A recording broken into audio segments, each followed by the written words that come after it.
नमस्कार, मैं doctor Girish Agrawal, chest physician, Ramakrishna care hospital, Raipur. दोस्तों, पिछले बार मैंने एक वीडियो बनाया था कोविड के ऊपर, जब लास्ट टाइम हमने कोविड का एक पीक देखा था।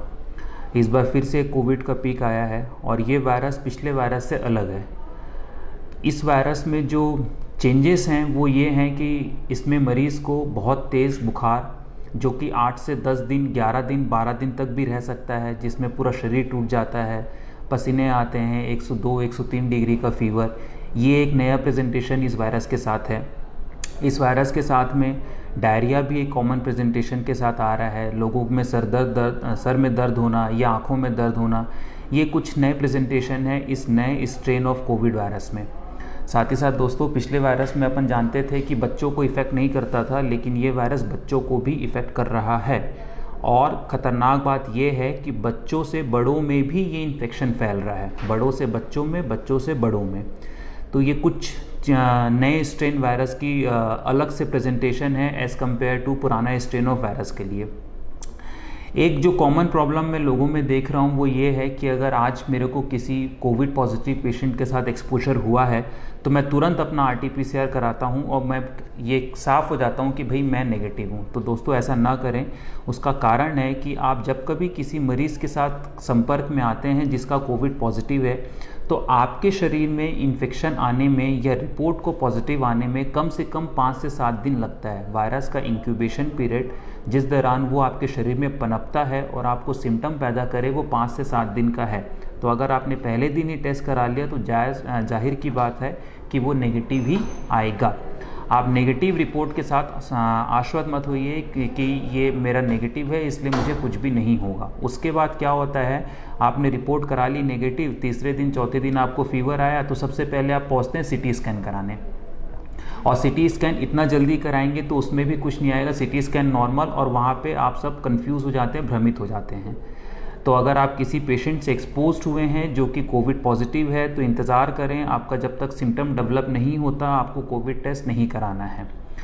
अब अगर आप एक्सपोज्ड हो गए हैं तो एक कॉमन क्वेश्चन जो आता है कि भाई मेरे को एक्सपोजर हो गया, मैं क्या दवा खाऊं? तो दोस्तों, कोई भी दवा प्रूवन नहीं है प्रोफाइलेक्सिस के तौर पे, चाहे वो डॉक्सीसाइक्लिन हो, चाहे वो आइवरमेक्टिन हो, चाहे वो हाइड्रोक्सीक्लोरोक्विन हो, चाहे वो एजिथ्रोमाइसिन हो, इवन चाहे वो फेविपिराविर जो कि फेविप्लू के नाम से जानी जाती है, कोई भी दवा प्रोफाइलेक्सिस में काम नहीं करती है। एक बार जब आपको सिम्टम्स आ गया, कोविड RT-PCR आपकी रिपोर्ट पॉजिटिव आ गई, उसके बाद इमीडिएटली मरीज़ ये करते हैं कि अपने सारे ब्लड टेस्ट कराते हैं और CT स्कैन कराते हैं। दोस्तों, मैंने पिछले वीडियो में भी आपसे ये कहा था कि हमें इन चीज़ों की ज़रूरत नहीं है। ये सिंपली आपके पैनिक लेवल का नतीजा है कि आप इतने सारे टेस्ट कराते हैं और अपने पैसे वेस्ट करते हैं।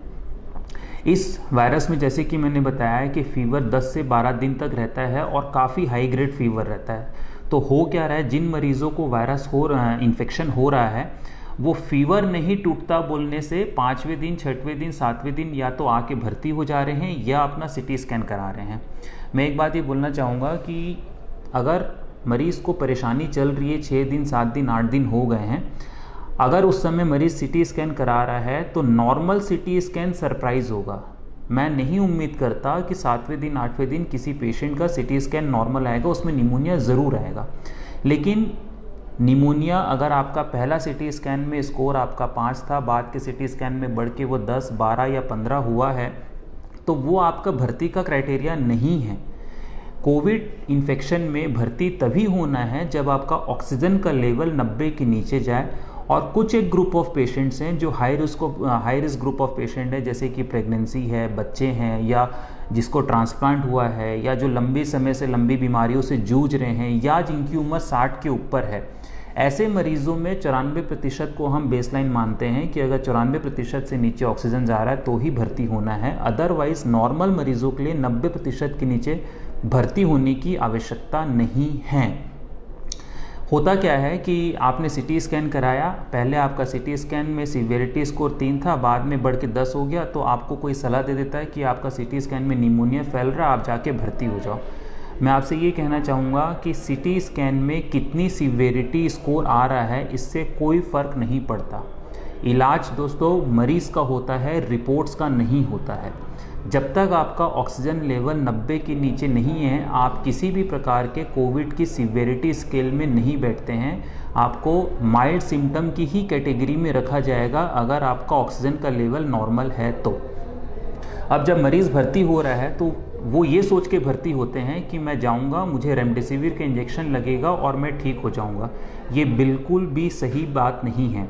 सोचो, अगर ये बात सही होती तो जिस भी मरीज़ को कोविड का इन्फेक्शन हो रहा है उसे पूरा विश्व पहले दिन भर्ती करता, 5 दिन तक रेमडेसिविर का इंजेक्शन लगाता और उसे भेज देता कि आप जाओ, अब आपको कोविड से कोई खतरा नहीं है। लेकिन ऐसा सीन नहीं है।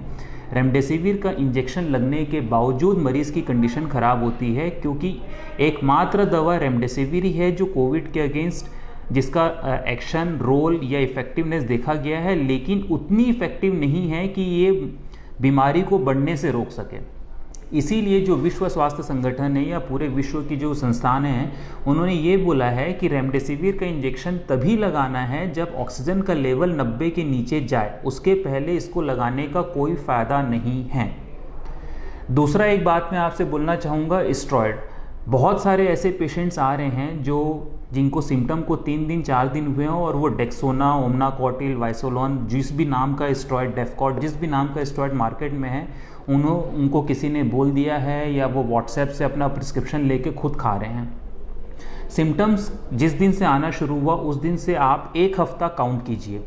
उस पहले हफ्ते में आपको स्टेरॉयड नहीं खाना है। अगर आप उस पहले हफ्ते में स्टेरॉयड खाते हैं तो वो आपके शरीर में वायरस के लिए एक फर्टाइल ग्राउंड बनाता है और वायरस और जल्दी तेज़ी से उसमें पैदा होने लगता है। तो शुरुआती 1 हफ्ते में स्टेरॉयड का कोई रोल नहीं है। प्लीज़ स्टेरॉयड मत खाइए। ऐसे मरीज़ जो कि घर पे हैं, जिनका इलाज घर पे चल रहा है, उनको किसी भी प्रकार के ब्लड थिनर या खून को पतला करने की दवाओं की ज़रूरत नहीं है। लेकिन हाँ, जो भी मरीज़ पहले से स्टेरॉयड खा रहे हैं या जो भी मरीज़ पहले से खून पतला करने की दवा ले रहे हैं, वो उन्हें लगातार जारी रखेंगे, वो बंद नहीं करेंगे। जैसा कि मैंने आपसे बताया कि प्रोफाइलेक्सिस, एक्सपोजर, किसी पेशेंट के संक्रमित मरीज़ के आप कांटेक्ट में आ गए तो आपको किसी भी प्रोफाइलेक्सिस की ज़रूरत नहीं है। वैसे ही शुरुआत के 1 हफ्ते में आपको कोविड के लिए किसी भी दवा की ज़रूरत नहीं है। इंटरनेशनल गाइडलाइन साफ साफ कहती है कि चाहे वो डॉक्सीसाइक्लिन हो, चाहे वो आइवरमेक्टिन हो, चाहे वो हाइड्रोक्सीक्लोरोक्विन हो, चाहे वो एजिथ्रोमाइसिन हो, चाहे वो फेविपिराविर जो कि फेविफ्लू के नाम से मिलती है, इन सब दवाइयों का इसके इलाज में कोई भी रोल नहीं है। आप इसे अगर अपनी सिर्फ कॉन्फिडेंस, सेल्फ कॉन्फिडेंस के लिए, फॉल्स सेल्फ कॉन्फिडेंस के लिए खा रहे हैं कि अरे क्या खा लेते हैं, कोई फ़र्क नहीं पड़ता, तो आप वो जारी रख सकते हैं। लेकिन ये खा के ये मत सोचिए कि मैं इससे ठीक हो जाऊंगा या मेरी बीमारी इससे आगे नहीं बढ़ेगी। रेमडेसिविर भी अगर आप लगवाते हैं जब तक आपका ऑक्सीजन का लेवल कम नहीं हो रहा है, तो आप बिल्कुल मत सोचिए कि रेमडेसिविर लगवाने से मैं ठीक हो जाऊंगा या मेरी बीमारी आगे नहीं बढ़ेगी।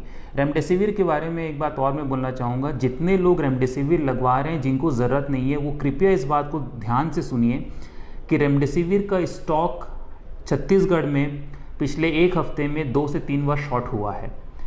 अब आप ये सोचिए कि जिसको ज़रूरत नहीं है, अगर वो अपनी ज़िद पे रेमडेसिविर का इंजेक्शन लगवा रहा है, तो जो ज़रूरतमंद व्यक्ति है उसके लिए दवा कम पड़ रही है।